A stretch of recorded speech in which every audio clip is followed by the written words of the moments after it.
안녕하세요. 오늘 락강 세미나, 세미나 10일 강의를 시작하겠습니다. 오늘은 42페이지 프로이드의 무의식과 우리의 무의식의 3번을 살펴보겠습니다. 여기서는 원인과 관련해서 무의식의 이러한 그 간극, 이 간극이 발생하는 지점에 신입희양의 법칙을 도입할 수 있다, 이런 얘기를 출발점으로 이 설명을 진행하고 있습니다. 그러니까 무의식의 간극은 바로 신입희양의 법칙, 신입희양의 균열, 신입희양의 나타남과 사라짐, 그런 것과 관련이 있다는 얘기죠. 그러면서 락강은 프로이드의 무의식 개념이 이런 그 의식이 아닌 것, 어느 정도 의식적인 것, 이런 것과는 다르다는 것을 먼저 얘기하고 있습니다. 네. 심리학적 공상의 장에서 헤아릴 수 없이 다양한 종류의 무의식을 만날 수 있는데 프로이드의 무의식은 이런 것과는 다르다, 이런 얘기를 하고 있습니다.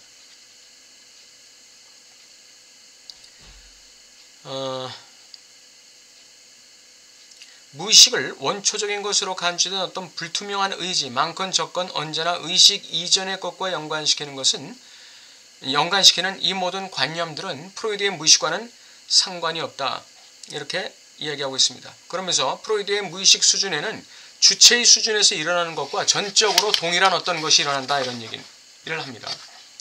무의식도 의식의 수준만큼 정교한 방식으로 말하고 기능한다, 이렇게 얘기합니다. 이것이 이제 신입희양의 법칙, 무의식을 지배하는 신입희양의 법칙이라고도 할 수 있고, 다른 말로 바꾼다면 무의식도 의식처럼 지정의가 있다, 지적인 작용을 하고 감정, 정적인 작용을 하고 의지적인 작용을 한다, 그런 얘기죠. 따라서 의식은 자신의 특권처럼 보였던 것을 잃고 말았다, 이렇게 얘기합니다.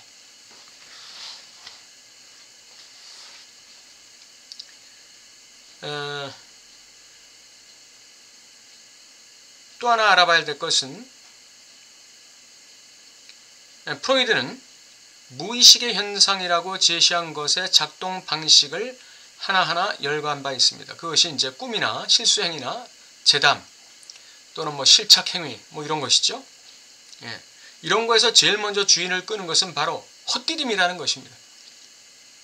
이런 것들은 다 헛디딤이란 양상 아래서 발생하는 증상들이라는 것입니다. 헛디딤, 실패, 균열, 이런 것들, 그 속에서는 무언가가 발을 헛디디게 된다. 프로이드는 이러한 현상들에 이끌려 바로 그곳에서 무의식을 찾게 되었다, 이렇게 얘기합니다. 내가 원치 않는, 내가 말하고자 의도하지 않았던, 내가 의지적으로 행하려고 하지 않았던 그러한 실착 언어나 실착 말이나 실착 행동이나 실수, 꿈, 이런 것이 나온단 말이에요. 그러면 내가 의식으로 계획하지 않고 의도하지 않았던 것이 나온다는 것은 나 말고 내 안에 또 다른 내가 있다는 걸 의미하는 것이죠. 이런 걸 만들어내는 어떤 그 원인으로서의 주체가 있다는 것이, 또 다른 하나의 주체가 있다는 것입니다. 거기서는 다른 무언가가 자신이 실현되길 요구하는데 그것은 분명 의도적인 것처럼 보이지만 어떤 기이한 시간성을 갖고 있다. 내가 지금 무언가를 말하려고 하는 것은 현재의 나의 의지죠. 내가 지금 어떤 행동을 하려고 하는 건 이건 현재의 나의 의지입니다. 그러나 내 안에서 내가 의도하지 않았고 생각하지 않았는데 엉뚱하게 뭔가 헛디딤을 유발시키는 어떤 그 언행을 유발시키는 뭔가가 내 안에 또 있단 말이에요. 그것은 자신이 실현되기를 요구하는 어떤 것이다, 그랬습니다. 또한 기이한 시간성을 갖고 있다 그랬습니다. 과거의 의도, 과거의 목적, 과거의 욕망이 지금 이 순간에 나로 하여금 헛디디게 만들 수 있다는 것이죠. 실수하게 만들 수 있다는 것입니다. 이것은 굉장히 기이한 시간성을 갖고 있는 것이죠. 이 간극에서 발생하는 이 발견, 이것이 락강이 얘기하는, 프로이드가 얘기하는 사이틀리 Entwicklungsgeschichte, 시간적인 발달의 역사입니다. Zeitliche Entwicklungsgeschichte. 이거는 발달의 역사인데, 시간적인 발달의 역사란 말인데, 이 시간적인 발달의 역사란 말이 크로니컬한 이 시간의 흐름에 따라서 발달하는 그 역사 속에서 어떤 하나의 시점에 내가 무의식의 진실을 발견할 때 그 발견되는 그 시점이 바로 Zeitliche Entwicklungsgeschicht예요. 그러니까 진정한 시간적 발달의 역사라는 얘기죠. 그것이 바로 진정한 나의 발달의 역사입니다. 내가 무의식의 진실을 발견하는 그 시점이 바로 진정한 발달의 역사가 되는 것이죠. 이게 프로이드적인 발달의 역사를 얘기하는 것입니다. 발견, 그것은 동시에 하나의 해결책입니다. 그 발견 속에 우리를 동요시키는, 우리를 적중시키는 알 수 없는 무언가가 있다는 거예요. 그걸 우리는 발견한다는 것이죠. 그 무의식의 간극 속에서, 무의식의 균열 속에서 우리를 동요시키고 적중시키는, 다시 말하면 우리의 심장이 뛰게 만드는, 우리를 흥분시키는 무언가가 있다는 거예요. 뜻밖의 것이 있다는 것이죠. 우리를 압도하는 무엇인가가 있다는 것입니다. 이게 바로 아갈마예요. 무의식이 가지고 있는 주체의 아갈마, 나의 독특함, 나의 독특한 가치, 나다움, 자기다움, 이게 있는 것이죠. 이걸 발견해야 되는 것입니다. 그 다음에 이 무의식의 그 불연 속성에 대해서 락강이 얘기하고 있는데, 불연 속성은 무의식이 처음에 현상으로 가시화될 때 나타나는 본질적인 형태다. 그러니까 무의식의 본질적 형태는 불연 속성이에요. 불연 속성이라는 건 계속해서 맥락을 가지고 이어지는 그런 그 나타남이 아니라 끊어졌다, 나타났다, 사라졌다, 나타났다. 요게 불연 속성이라는 것이죠. 그럼 그 불연 속성 이면에 그 이전에 어떤 전체라는 것이 있다고 볼 수 있을까? 이렇게 락강은 자문하고 있습니다.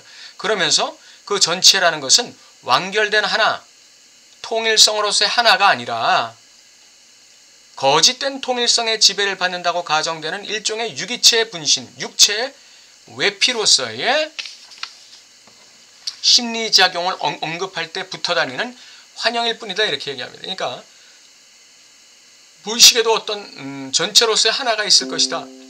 거기서부터 어떤 미끄러짐도 생기고 간극도 생기고 그럴 것이다. 이렇게 생각하는 것은 그건 환영이라는 것입니다. 무의식에 오로지 어떤 하나가 있다면 그것은 균열의 하나다, 자취의 하나다, 결렬의 하나일 뿐이라는 락강의 주장에 여러분도 동의하시게 될 겁니다. 이렇게 얘기합니다. 그냥 무의식은 우리가 생각하듯이 통합된 주체가 아니에요. 통일된 주체, 전체로서의 하나로서의 주체, 이게 무의식이 아니라는 것입니다. 무의식은 균열로서의 하나예요. 자취로서의 하나, 결렬로서의 하나일 뿐이라는 것입니다. 바로 이 지점에서 하나의 한 가지 몰인식된 형태인 운베부스테가 나온다, 이렇게 얘기하면 운베부스테, 이것이 무의식입니다. 그러면서 운베부스테의 한계는 바로 운베그리프라고 얘기합니다. 운베그리프는 그 결여된 지각이에요. 그러니까 지각 불가능성의 파악 불가능성을 바로 말하는 것입니다. 운베그리프, 파악이 불가능한 거예요. 무의식의 특징은 바로 파악 불가능하다는 데 있습니다. 운베부스테, 무의식의 특징은 바로 운베그리프, 파악 불가능하다는 데 있습니다. 그렇다면 그 밑바탕은 무엇일까요? 부재일까요?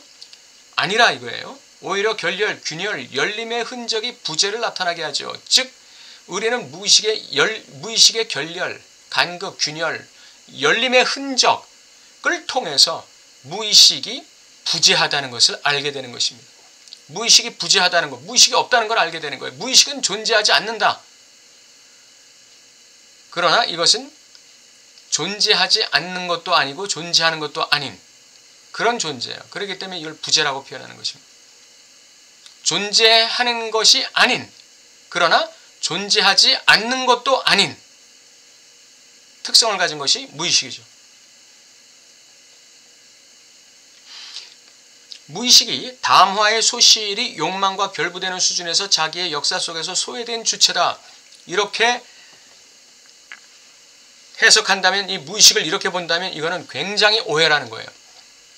왜냐하면 무의식은 주체의 역사 속에서 소외된 주체가 결코 아닙니다. 무의식은 주체의 역사 속에 자기의 위치를 잡고 있는 본질적인 주체라는 것입니다. 이 의식 수준이 나의 인생 역사를 만들어가고 있다고 우리는 착각하고 산다는 거예요. 그게 바로 환영이라는 것입니다. 착각이라는 것이죠. 우리는 무의식에 의해서 추동되는 삶의 역사를 가지고 있다는 것입니다. 그것을 발견하는 것이 바로 진정한 발달의 역사입니다. 그걸 발견하는 것이에요. 과거의 욕망이라 할지라도 과거의 무의식의 욕망이 현재 지금 성취되고 있다는 사실을 현재 내가 발견할 때 그때 우리는 과거의 무의식의 진실, 무의식의 욕망을 미래로부터 과거로 해석하게 되는 것이고 발견하게 되는 것이고 그게 바로 자신의 아갈마인 것입니다.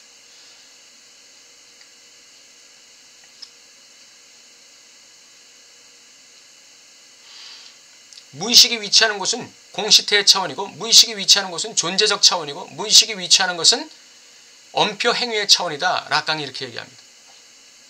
첫째, 무의식이 존재하는 것은 존재적 차원입니다. 존재적 차원이기 때문에 우리가 무의식의 욕망을 무시하거나 억압하거나 회피한다는 것은 간과한다는 것은 존재적인 차원에서의 삶이 이루어질 수 없다는 걸 얘기하는 것이죠. 상투적인, 상피적인, 외피적인 삶을 살고 있다는 걸 의미하는 것입니다. 존재적인 삶이 아니라 존재적인 의미를 추구하는 게 아니라 외피적인, 육체 외피적인 의미를 추구한다는 것이죠. 그리고 무의식은 공시태 차원이 있다는 것입니다. 공시태라는 건 나는 지금 현재를 살고 있어요. 그러나 무의식은 현재와 과거와 미래를 살고 있는 주체입니다. 무의식에는 시간 개념이라는 게 논리적 시간이에요. 크로니컬한 타임이 아니라는 것입니다. 공시태의 차원, 다시 말하면 무의식은 발견의 차원에서 존재한다 이렇게 얘기하는 것입니다. 무의식은 우리가 그 무의식을 발견할 때만 우리에게 얼굴을 드러내는 것이죠. 자신의 모습을 드러내는 것입니다. 그러므로 무의식은 공시태의 차원을 가지고 있다 이렇게 얘기합니다. 무의식은 엄표 행위의 수준에 위치하고 있다 이렇게 얘기합니다. 이 말은 무슨 말일까요? 엄표라는 것은 내가 말한 내용입니다. 내가 말하면 그 말한 내용들이 다 엄표예요. 그러나 내가 엄표 행위를 한다는 것은 발화하는 행위예요. 그 발화하는 행위에는 의도와 목적과 욕망이 있다는 것이죠. 그러므로 무의식이 엄표 행위의 수준에 있다는 것은 무의식은 욕망의 차원에 위치하고 있다. 이렇게 해석할 수 있습니다. 주체는 결정되지 않은 것으로서의 주체다 이렇게 얘기합니다. 왜? 주체는 계속해서 발견되어가는 과정에 있는 것이기 때문에 그렇습니다. 계속해서 발견되어가는 과정에 있는 것이 주체입니다. 망각, 삭제라고도 하는데 무의식은 검열 기능이 있어요. 그래서 무의식이 자신의 진실을 꿈으로 드러낼 때조차도 무의식이 검열을 합니다. 그래서 액면 그대로 자신의 진실을 드러내지 않고 전치나 압축, 이러한 무의식 기제를 통해서 검열을 통해서 전치나 압축을 통해서 의식에게 자기의 메시지를 전달하는 것이죠. 그러므로 우리가 꿈이라는 것을 통해서 무의식의 진실을 발견해 간다는 게 그렇게 애매모호한 것입니다. 그러나 우리는 그 작업을 포기할 수는 없어요. 왜? 그걸 포기한다는 것은 주체의 욕망, 즉 무의식의 진실을 방기시켜버린다, 포기한다는 것과 같기 때문에 그렇습니다. 이 삭제 기능, 무의식의 삭제 기능, 무의식에는 삭제 기능이 있어요. 주체가 고통을 느끼는 어떤 두려움을 느끼는 어떤 시니피앙 또는 사건 또는 인물 이런 것들은 무의식이 삭제 기능을 통해서 삭제시켜버립니다. 그래서 그 순간 그 상황을 넘어간 뒤에 생각나게 만드는 것이죠. 사라짐, 제거, 운터드리쿵, 밑으로 내리 누른다는 뜻이죠. 예. 왜 이런 것이 있을까요? 말씀드렸다시피 이 주체로 하여금 공포에 직면하게 하거나 고통 속에 직면하게 하거나 그런 상황이 될 때 무의식은 자기가 알아서 그 단어나 사건이나 인물이나 상황을 갖다가 삭제시키는 것, 일시적으로 삭제시키는 것이죠. 이 프로이드가 그런 경험을 한 적이 있어요. 오르비에토 성당에서 그 벽화를 볼 때 그 벽화의 그 화가가 시니오렐리라는 사람이었는데 그 시니오렐리라는 단어를 잊어버렸어요. 왜 잊어버렸을까요? 시니오렐리의 시니오르는 바로 주인을 얘기하는 것이죠. 시니오르, 스페인어로 주인을 얘기하는 것입니다. 독일어로 헤야, 미스터라는 뜻이죠. 그것은 바로 자기 아버지, 절대 주인을 생각나게 했기 때문에 그렇습니다. 자기 아버지를 생각나게 한 단어였어요. 근데 프로이드가 자기 아버지에 대해서 그리 무의식적으로 좋은 이미지를 갖고 있지 못했죠. 그리고 그 아버지를 통한 거세에 문제가 있었던 사람이 프로이드입니다. 그렇기 때문에 그 시니오렐리란 이름은 절대주인을 생각나게 했고 죽음을 생각나게 하는 단어였기 때문에 그 단어가 시니오렐리란 단어가 삭제되어 버린 거예요. 그게 삭제되지 않는다면 어떤 일이 일어났을까요? 바로 프로이드에게 절대주인이 생각났을 거라는 것이죠. 아버지가 생각나는 거란 얘기예요. 아버지가 생각난다는 것은 거세가 생각나는 것이죠. 거세는 뭘 말합니까? 주체의 죽음을 얘기하는 것이죠. 그래서 그 시니오렐리라는 이름을 삭제해버림으로써 절대주인과 죽음을 사라져버리게 만든 것입니다. 오늘은 여기 3번까지 마치겠습니다. 들어주셔서 감사합니다.